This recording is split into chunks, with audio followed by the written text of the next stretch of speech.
Hi friends, welcome back to recipe suggestions.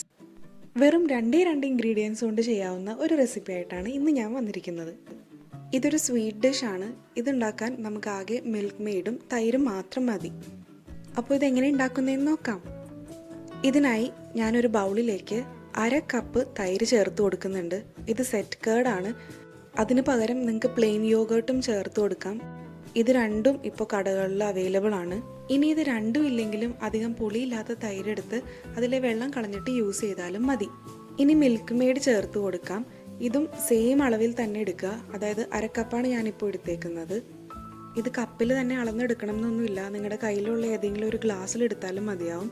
അതുപോലെ ചെറിയ അളവിൽ ഉണ്ടാക്കുന്നത് കൊണ്ടാണ് 1/2 കപ്പ് എടുത്തത്. നിങ്ങൾക്ക് വേണമെങ്കിൽ അളവ് കൂട്ടി കൊടുക്കാം. ഞാനിപ്പോൾ മിൽക്ക് മെയ്ഡ് മുഴുവൻ ഇതിനകത്ത് ചേർത്ത് കൊടുത്തിട്ടുണ്ട്. ഇനി ജസ്റ്റ് സ്പൂൺ കൊണ്ടൊന്ന് മിക്സ് ചെയ്ത് കൊടുക്കുക.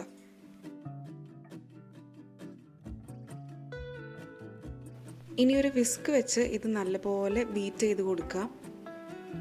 നിങ്ങളുടെ കയ്യിൽ വിസ്ക് ഇല്ലെങ്കിൽ ഫോർക്ക് വെച്ചിട്ട് ചെയ്താലും മതി. ഇങ്ങനെ ചെയ്യുന്നത് അതിലെ കട്ടകളൊക്കെ ഉടഞ്ഞ് നല്ല സ്മൂത്തായിട്ട് കിട്ടാൻ വേണ്ടിയിട്ടാണ്. ഇപ്പോൾ നമ്മൾ ഉദ്ദേശിച്ച പോലെ സ്മൂത്തായിട്ട് വന്നിട്ടുണ്ട്.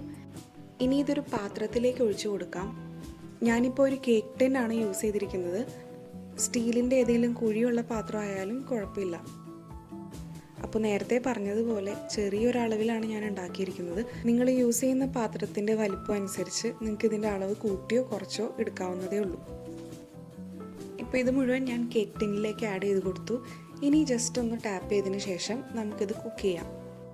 അതിനായിട്ട് ഒരു പാത്രത്തിലേക്ക് 1 കപ്പ് വെള്ളം ഒഴിച്ചു കൊടുത്തിട്ടുണ്ട്. അധികം വെള്ളം എടുക്കരുത്. ഒരുപാട് വെള്ളം എടുത്തു കഴിഞ്ഞാൽ അതിലേക്ക് കേക്ക് ടിൻ ഇറക്കി വെക്കുമ്പോൾ അതിങ്ങനെ പൊങ്ങിക്കിടക്കും. ഇനി ഈ വെള്ളം നല്ലപോലെ ഒന്ന് തിളയ്ക്കട്ടെ. തിളച്ച് കഴിയുമ്പോൾ തന്നെ ഫ്ലെയിം ഓഫ് ചെയ്യുക. ഇപ്പോൾ ഈ വെള്ളം നന്നായിട്ട് തിളച്ച് വന്നിട്ടുണ്ട്. ഈ ഫ്ലെയിം ഞാൻ ഓഫ് ചെയ്തു. ഇതിലേക്കാണ് നമ്മൾ കേക്ക് ടിൻ ഇറക്കി വെക്കുന്നത്. വേറെ സ്റ്റാൻഡൊന്നും വെക്കേണ്ട ആവശ്യമില്ല. നേരെ ഇറക്കി വെച്ച് കൊടുത്താൽ മതി. ഇതൊരു ഫോയിൽ പേപ്പർ വെച്ചിട്ട് ഞാൻ ജസ്റ്റ് ഒന്ന് കവർ ചെയ്തിട്ടുണ്ട്.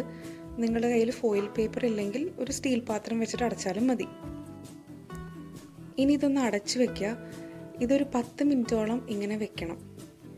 ഇതിപ്പോൾ ഫ്ലെയിം ഓഫാണ്. ഒരു 10 മിനിറ്റ് കഴിയുമ്പോഴത്തേക്കും വെള്ളത്തിൻ്റെ ചൂടൊന്ന് നിങ്ങൾ ചെക്ക് ചെയ്യുക. നിങ്ങളുടെ കൈ മുക്കാൻ പറ്റുന്ന അത്ര ചൂടേ ഉള്ളൂ എങ്കിൽ വീണ്ടും അതൊന്നുകൂടെ തിളപ്പിച്ചു കൊടുക്കുക. പക്ഷേ ഒരു തിള വരുമ്പോൾ തന്നെ അത് ഓഫ് ചെയ്യണം. വീണ്ടും തിളപ്പിച്ചുകൊണ്ടിരുന്നാൽ ഒരു സ്മൂത്ത് ടെക്സ്ചർ നമുക്ക് കിട്ടില്ല. ഇതുപോലെ 1-2 പ്രാവശ്യം ചെയ്യുക. എന്നാലാണ് കറക്റ്റ് വേവായിട്ട് കിട്ടുള്ളൂ. ഞാനാകെ 2 പ്രാവശ്യം ഇത് ചെയ്തുള്ളൂ. ഇനി ജസ്റ്റ് ഒന്ന് തുറന്നു നോക്കാം. ഞാൻ ആ പാത്രത്തിൻ്റെ ഉള്ളിൽ നിന്ന് അത് എടുക്കാത്തത് വെന്തിട്ടില്ലെങ്കിൽ അങ്ങനെ തന്നെ വീണ്ടും തിളപ്പിക്കാൻ വേണ്ടിയിട്ടാണ്.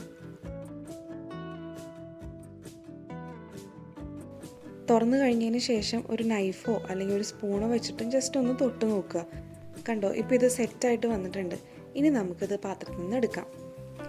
ഇത് വേണമെങ്കിൽ ഒരു സ്പൂൺ വെച്ചിട്ട് ഇങ്ങനെ തന്നെ കഴിക്കാം.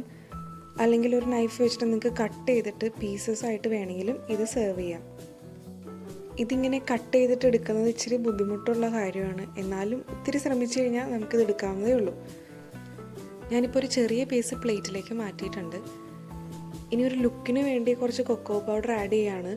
കൊക്കോ പൗഡർ ഓപ്ഷണലാണ് കേട്ടോ. അത് യൂസ് ചെയ്യണമെന്ന് ഒരു നിർബന്ധവും ഇല്ല. നമ്മൾ ആദ്യത്തെ 2 ഇൻഗ്രീഡിയൻസ് മാത്രം മതി. സംഭവം ഭയങ്കര എളുപ്പമല്ലേ? അപ്പോൾ എല്ലാവരും ഇത് ട്രൈ ചെയ്ത് നോക്കണം. ഈ വീഡിയോ നിങ്ങൾക്ക് ഇഷ്ടപ്പെട്ടെങ്കിൽ ലൈക്ക് ചെയ്യുക. ഇഷ്ടപ്പെട്ടില്ലെങ്കിൽ ഡിസ്ലൈക്ക് ചെയ്യുക. നിങ്ങളുടെ ഡൗട്ട്സും സജഷൻസും കമൻറ്റ് ബോക്സിലിടുക. അതുപോലെ അടിപൊളി വീഡിയോസിനായിട്ട് ഈ ചാനൽ സബ്സ്ക്രൈബ് ചെയ്യുക. താങ്ക്